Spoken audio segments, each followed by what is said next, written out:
This is an audio reading of an essay from Sandcastles by Aiden Khan Kyoku titled, "It's Everybody's Fault," imploring animal advocates to stop confusing moral and strategic questions. My friend Jack, also known as Humane Hancock, just released his new animal rights documentary on YouTube. It has everything I want to see in a pro-animal movie, rather than bombarding the viewer with facts. The Dying Trade takes us on a personal journey centered on Jack's strained relationship with his father, a slaughterhouse worker whose family has been in the meat industry for generations. The film is guaranteed to leave every carnist with a vegan friend or family member squirming in the best way possible, and it does it all without a single frame of gore. There was even an appearance from my personal fashion icon, Temple Grandin. More on her in a moment. Image, a still from the documentary showing Temple Grandin wearing her signature bolo tie stamped with her own initials. The caption says, "Bolo tie stamped with your own initials, $120. The riz to actually wear it, priceless." I recommend watching it with people in your life as soon as it becomes available. But there was one side quest in particular that got me thinking. Without ever speaking to each other directly, two of Jack's interviewees act out a dialogue that must have played out hundreds of thousands of times between animal activists. Who is to blame for factory farming? Companies or consumers? On the consumer side, we hear from Alex Hershaft. Alex is a legend in the animal movement, with an advocacy career dating back to the 1970s. But he's most notorious as a Jewish Holocaust survivor, willing to call out what he sees as the analogy between slaughterhouses and Nazi death camps. He quotes fellow survivor Isaac Singer. "In relation to animals, all people are Nazis. For them, it is an eternal Treblinka." Alex's point is simple enough. If consumers weren't eager to pay for meat, corporations wouldn't confine animals in factory farms. The buck stops with the buyer. Alex goes so far as to exonerate the producers, saying, quote, "I don't blame the meat industry at all. They're just responding to demand." The opposite position was voiced by Gail Eisnitz, an undercover investigator with an equally long and storied career. In Gail's view, it's pointless to blame consumers, who understandably feel that they individually have no power over the faceless multinational corporations ushering animals from factory farms to slaughterhouses to grocery store shelves. These corporations are wholly to blame. The meat industry is the source of the problem. And we focus on holding them accountable. After all, when investigators like her expose the lies they peddle to market their products, the public is outraged. This deception is a choice by animal abusers. It can't simply be chalked up to meeting public demand.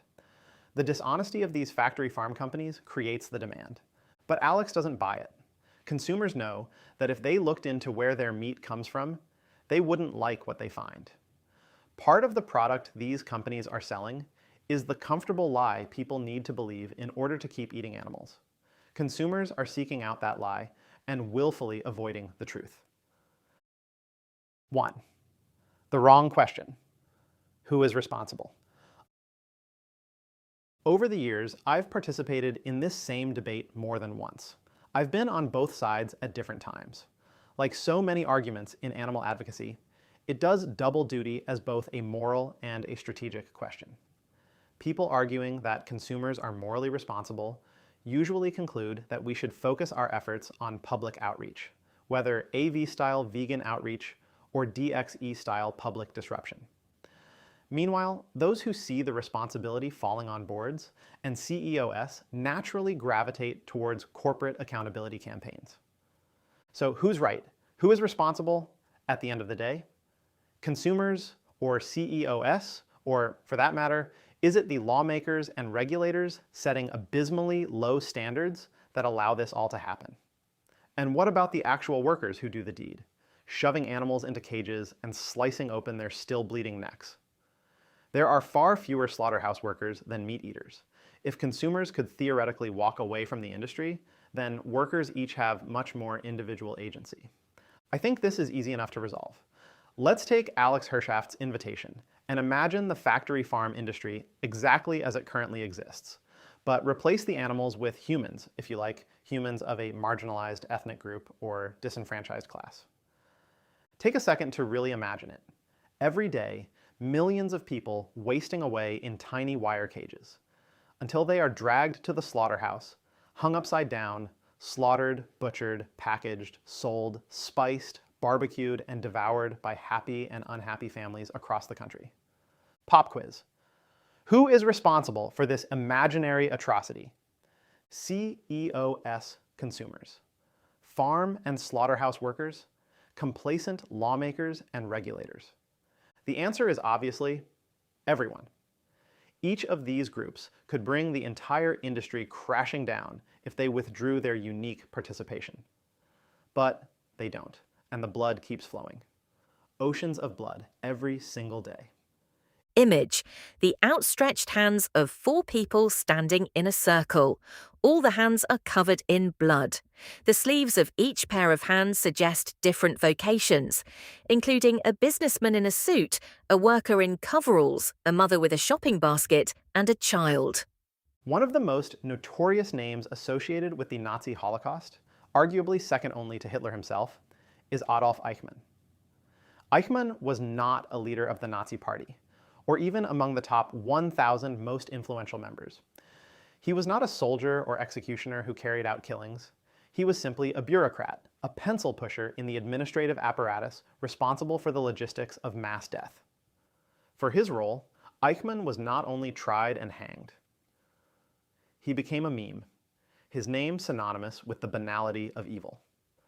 I've never heard anyone argue Eichmann was treated unfairly. By this standard, not just the back office accountants and HR heads, but even the law firms, insurance companies, advertising agencies, and other contractors that partner with slaughterhouse companies have blood on their hands, more than they could ever hope to rinse off. I used to argue that consumers and workers couldn't be held responsible because they didn't have enough agency. That is, they lacked a meaningful choice. Workers, because they are drawn from among the lowest optionality laborers in our society, and consumers, because their individual participation is too infinitesimal to matter. But these break down under the human farming thought experiment. A worker or consumer who tried to use these defenses would be hanged just as surely as Eichmann, with as few tears shed over them. In my experience, vegan activists often enjoy debating the question of free will. Do people really make their own decisions in the world in a manner for which they can be held responsible? Or is the sense of choosing an illusion, a condition arising from the same chain of events that predetermines all of your actions? Can the CEO of a factory farm company who oversees and profits from the torture and annihilation of hundreds of millions of creatures every year be said to be making a choice, any more than the desperate worker or ignorant consumer? I think this is the wrong question. I propose a better one. Who fucking cares? 2. The right question. How do we stop it? Free will is a question of philosophy, not a question of fact. Either everyone, from CEOs to accountants to consumers to politicians, are mass murderers, or they, or we, are all helpless pawns acting out a predetermined drama. This question has no bearing on our ability to stop factory farming. The animal movement has an unfortunate tendency to confuse moral and strategic debates. The classic welfarist versus abolitionist debate is a prime example. Certainly, some people have criticized incremental welfare reforms from a strategic standpoint. In years past, I thought my own hostility to cage-free and other welfare campaigns was strategic. But in hindsight, the line was often blurred. I didn't want to live in a world where gradual reforms worked better than a clearly communicated vision of transformational change. But it is not only radicals who make this mistake. Indeed, criticisms of radical tactics often similarly dress up moral discomfort in strategic nitpicking. I had been an animal activist for 8 years the first time I joined a protest with Animal Activism Collective, or AAC, and the Coalition to Abolish the Fur Trade, or CAFT. I'd gotten my start in the movement, with direct action everywhere. DXE thought of ourselves as staunchly on the radical side of the spectrum, to the point of disparaging cage-free campaigners like the Humane League, who themselves looked radical from the standpoint of even more moderate groups like the Humane Society of the United States. I'd participated in hundreds of protests inside restaurants and grocery stores, and I thought I'd seen it all. I was shocked on multiple levels when my first AAC and CAFT protest was by far the rowdiest activism I'd ever participated in. Picture 40 activists charging into a restaurant barely larger than a typical living room, blaring 13 megaphones and a professional-grade referee whistle. Cups of salsa were flipped, individual customers were screamed at, and before the night was over, more than one argument turned physical. DXE was radical, but we were strongly organized around nonviolence in act, speech, and tone.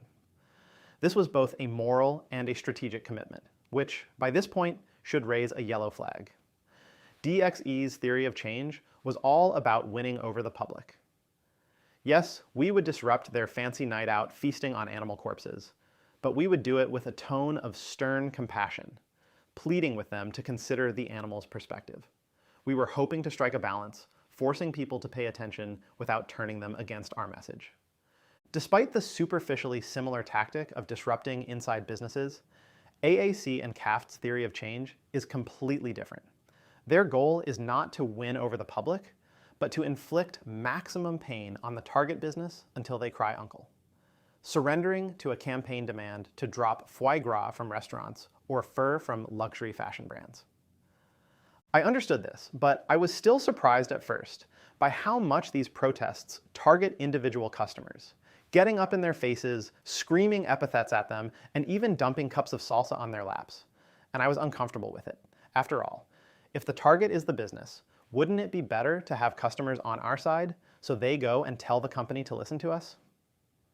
On a deeper level, it just didn't feel right or good to scream and curse at random people staying at a Marriott hotel because the company had reneged on a cage-free egg commitment the guest had never even heard of.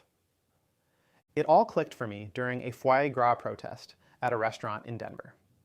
When we had first charged into the restaurant, megaphones blazing, the expressions on most customers' faces was smug condescension, laughing and sneering at the ridiculous vegan protesters. It was an effective defense mechanism, to be honest. Their smiles made me wonder if we hadn't made a mistake.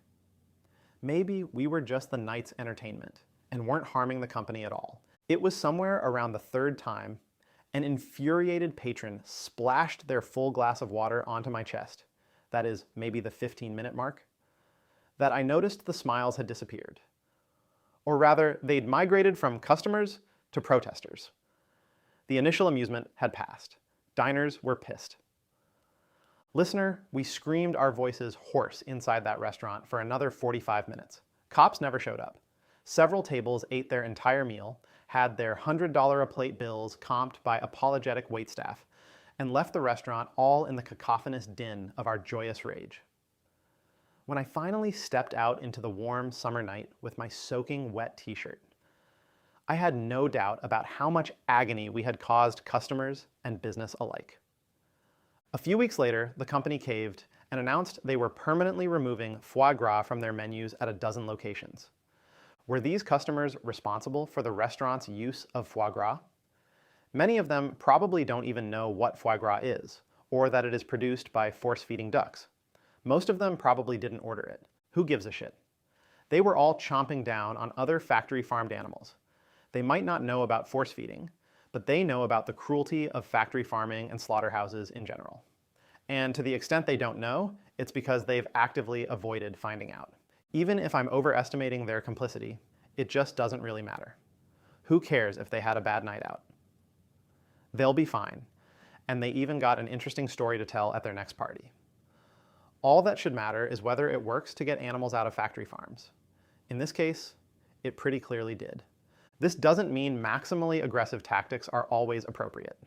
I recently argued animal activists should accept that most people won't go vegan, and offer more incremental ways ordinary people can align their actions and identity with animal advocacy, such as donations to offset the harm of their diet. See the link in the written version of this essay. My reason for supporting strategies like offsets is not that I believe anyone deserves to be handled with kid gloves. Watching people fuel their self-absorbed lives by chowing down on tortured animal carcasses makes my blood boil. I want to scream at these people. I wish that taking a strong moral stance around veganism as the moral baseline was working. But it just is not. It's failing spectacularly, with rates of veganism stagnating as the number of animals in factory farms skyrockets.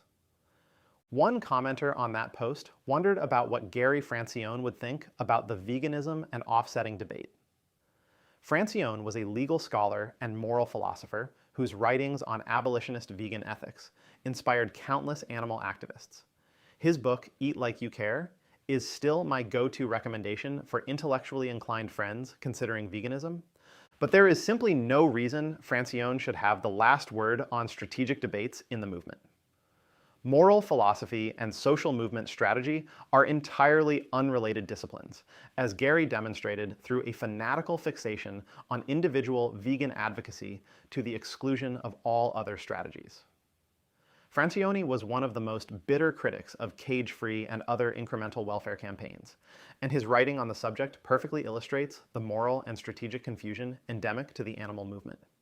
Yes, Francione would hate the offsetting strategy, as he hated vegetarianism, reducitarianism, and even fur and foie gras campaigns, which he dismissed as single issue, betrayals of animals while never engaging with the strategic arguments of their proponents. You wouldn't ask a climate scientist how to build a social movement or get laws passed protecting the environment. Don't think like a moral philosopher when designing strategy for the animal rights movement. 3. You said we'd come back to Temple Grandin. I sure did. In case you are unfamiliar, Temple is the most famous or infamous animal welfare scientist alive today. Claiming that her autism helps her relate to animals on an intuitive level, Temple revolutionized the design of slaughterhouse facilities in ways that are widely agreed to make cows, pigs, and sheep less anxious in their last moments before being killed. She has spent her career reforming the meat industry from the inside, and she's still a customer.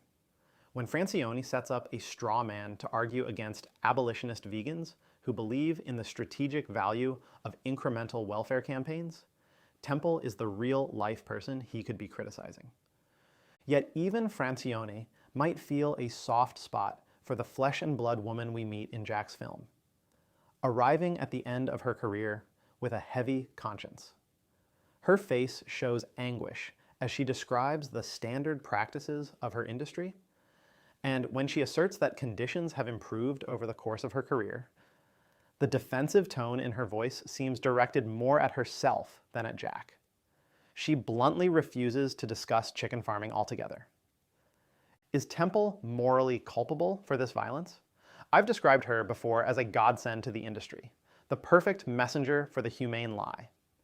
Yet PETA founder Ingrid Newkirk, hardly a welfarist pushover, said in 2003 that Temple Grandin has done more to reduce suffering in the world than any other person who has ever lived. That's like pretty high praise.